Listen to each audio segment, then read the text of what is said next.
Assalamualaikum warahmatullahi wabarakatuh. Halo semuanya, selamat datang kembali di channel Ringkasanku. Di video ini kita akan melanjutkan lagi pembahasan materi tentang sistem organisasi kehidupan. Selamat menonton, semoga bermanfaat.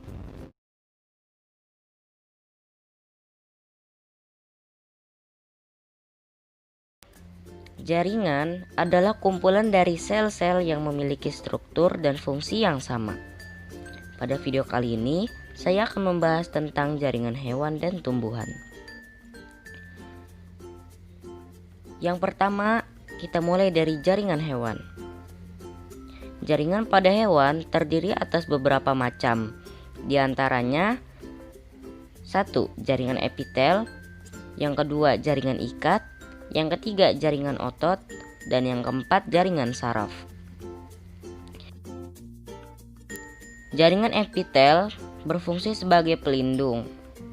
Sel epitel berfungsi di dalam melindungi jaringan di bawahnya dari serangan yang berasal dari luar. Lalu yang kedua sebagai imunitas tubuh, kemudian berfungsi sebagai penyokong tubuh, sebagai alat ekskresi dan sekresi, membantu berlangsungnya proses metabolisme sel, dan sebagai alat difusi. Karakteristik jaringan epitel ada yang berbentuk pipi, silindris, dan kubus. Sebagai penutup serta juga kelenjar. Dapat ditemukan pada seluruh tubuh, menyediakan sedikit ruang antar sel, tersusun atas sel-sel epitel yang sangat rapat, dan tidak terdapat pembuluh darah. Bentuk jaringan epitel ada 3 macam, yaitu epitel kubus, silindris, dan pipi.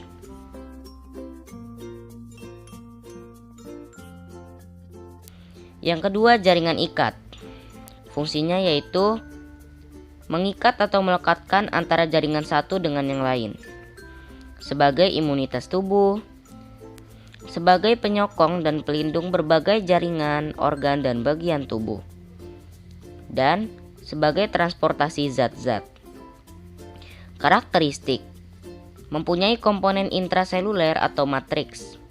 Letak sel jaringan ikat tidak berdekatan, mempunyai bentuk sela yang tersebar atau tidak beraturan. Selanjutnya yang ketiga ada jaringan otot.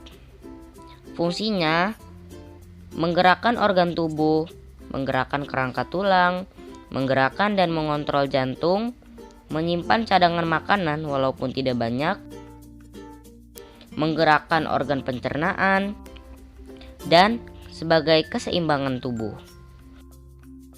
Jenis jaringan otot ada 3. Yang pertama otot lurik, yang kedua otot polos, dan yang terakhir otot jantung.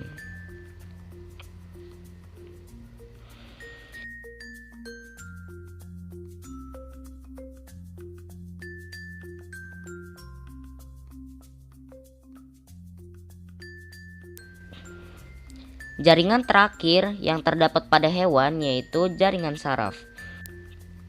Karakteristik jaringan saraf terdiri atas sel-sel saraf atau neuron. Neuron mendapatkan suplai makanan melalui sel neuroglia yang menyelubunginya. Neuron tersusun dari badan sel, dendrit, dan akson. Sel saraf juga disusun oleh sel neuroglia yang terdapat di sistem saraf pusat. Sel saraf terletak menyebar di seluruh tubuh. Jenis-jenis jaringan saraf. Yang pertama yaitu sel saraf sensorik. Berfungsi mengantarkan rangsangan dari reseptor atau penerima rangsangan ke saraf pusat. Yang kedua yaitu ada sel saraf motorik. Berfungsi mengantarkan impuls motorik dari susunan saraf pusat ke efektor. Dan yang terakhir yaitu sel saraf penghubung. Sel saraf penghubung merupakan penghubung sel saraf yang satu dengan sel saraf yang lain.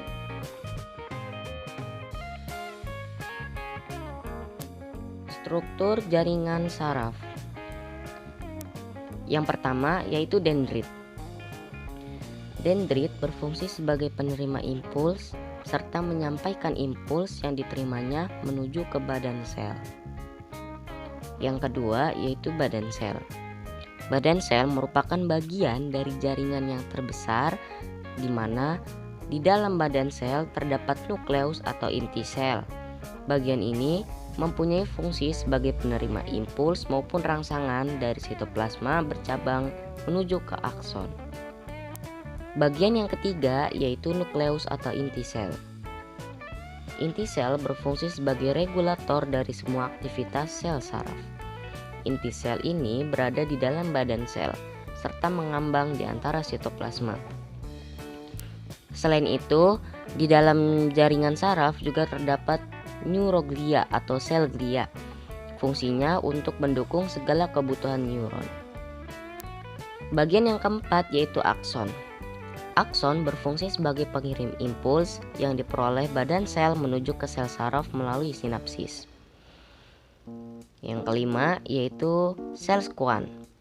Sel skuan berfungsi menyediakan suplai makanan bagi metabolisme akson serta membantu regenerasi akson. Bagian selanjutnya yaitu selubung mielin. Selubung mielin berfungsi untuk melindungi akson dan memberi nutrisi. Bagian yang terakhir yaitu nodus Ranvier.